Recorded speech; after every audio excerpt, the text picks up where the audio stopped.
Subscribe to our YouTube channel and press the bell icon to get the latest updates. Namaskar. This is my 12th statement since the onset of the pandemic. Of these, 2 statements were made outside the Monetary Policy Committee cycle.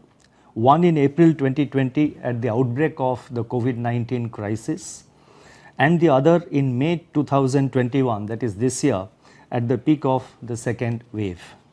Further, on 2 occasions, that is in March and May of last year, the MPC had to be advanced to take preemptive action to safeguard the economy from the ravages of the pandemic. Over this period, the Reserve Bank has taken more than 100 measures to proactively and decisively respond to the unprecedented crisis.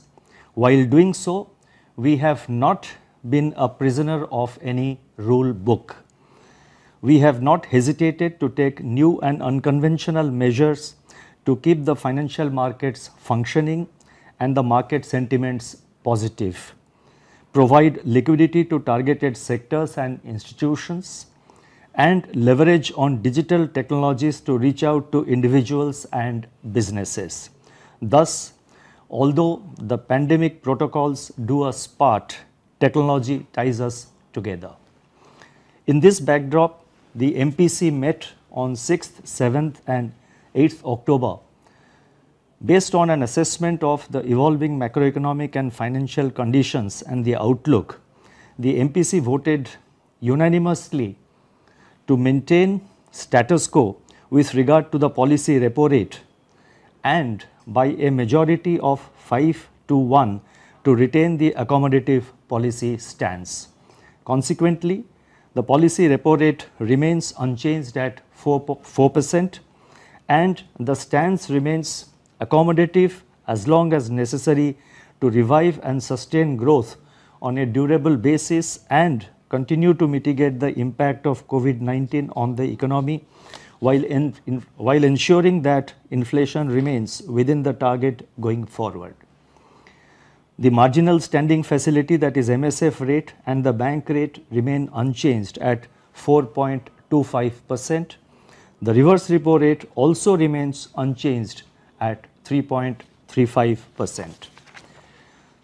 With the worst of the second wave behind us and substantial pickup in COVID-19 vaccination giving greater confidence to open up and normalize economic activity, the recovery of the Indian economy is gaining traction.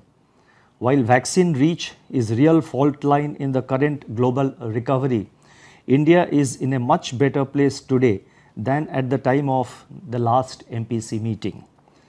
Growth impulses seem to be strengthening, and we derive comfort from the fact that the inflation trajectory is turning out to be more favorable than anticipated.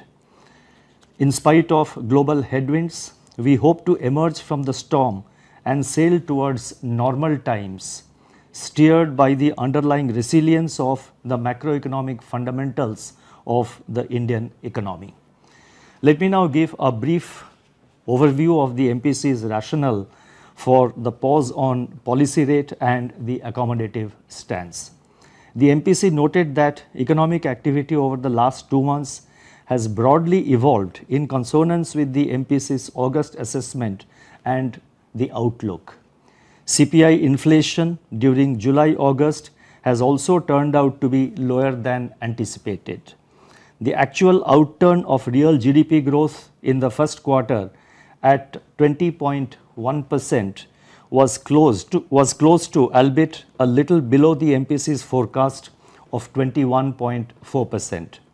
High frequency indicators for the second quarter of this year suggest that economic activity has gained momentum, supported by ebbing of infections, the robust pace of vaccination, expected record Kharif food grain production, government's focus on capital expenditure, benign monetary and financial conditions, and buoyant external demand.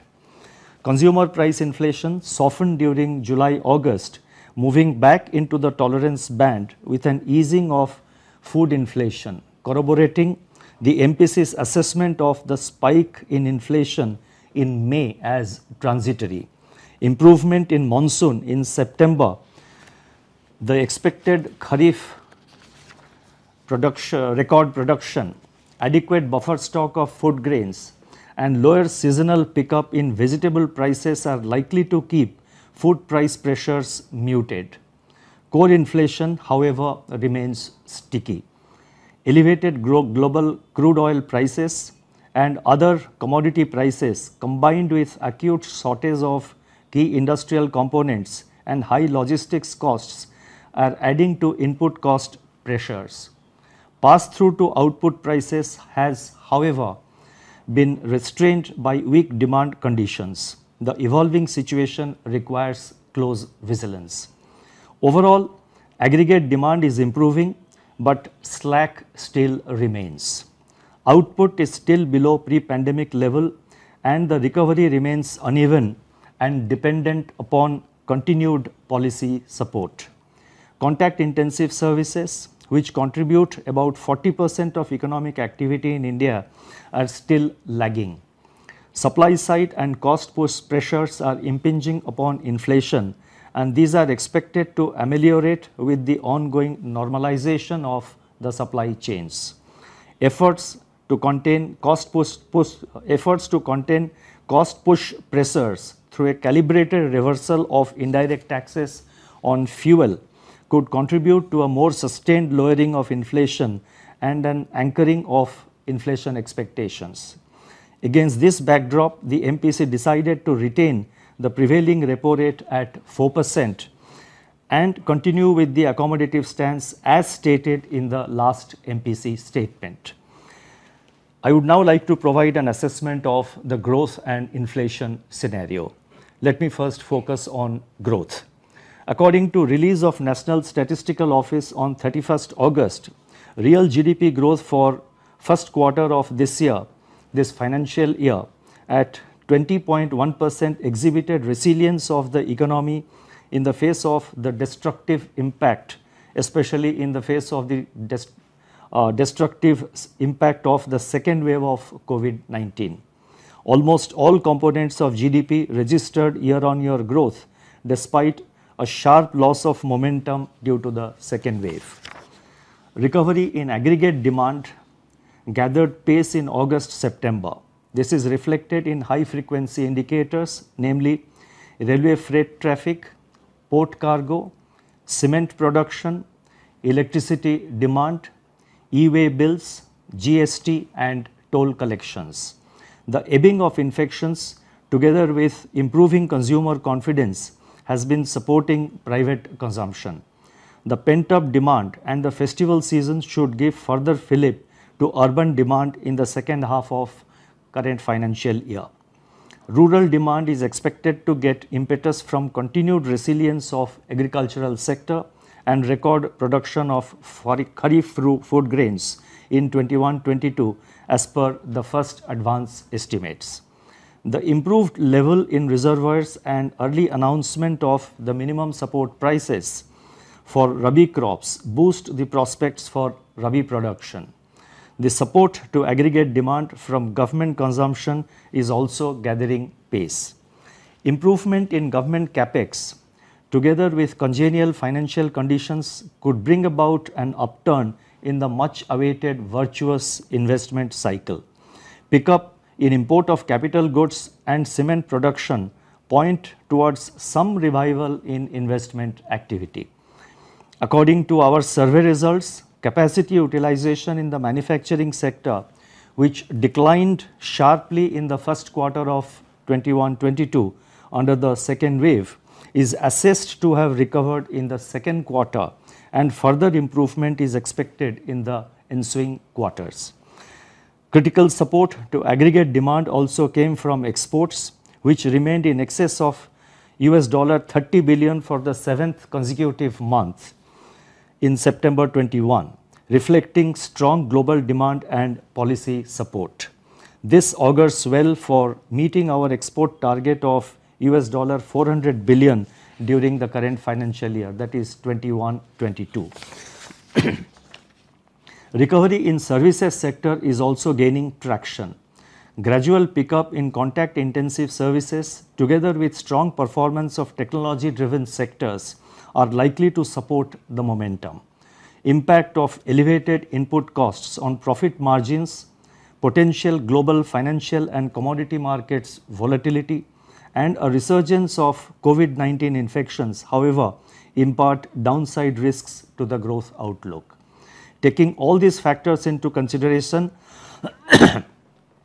the projection for real GDP growth is retained at 9.5% for the current year, that is 21-22, and this consists of 7.9% in Q2, 6.8% in Q3 and 6.1% in Q4 of 21-22.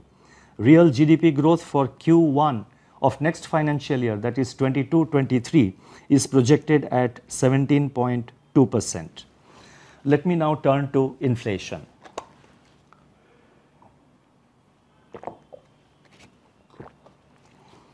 Headline CPI inflation at 5.3% in August registered a moderation for the second consecutive month and a decline of 1 percentage point from its level in June 2021. The key driver of the disinflation has been the moderation in food inflation, even as fuel inflation eased up and CPI inflation excluding food and fuel, that is core inflation, remained elevated. Headline inflation continues to be significantly influenced by very high inflation in select items such as edible oils, petrol and diesel, LPG and medicines. On the other hand, a very low seasonal buildup in vegetable prices, decline in cereal prices, a sharp deflation in gold prices and muted housing inflation have helped to contain inflationary pressures. Going forward, several evolving factors provide comfort on the food price front. Its momentum is expected to remain muted in the near term.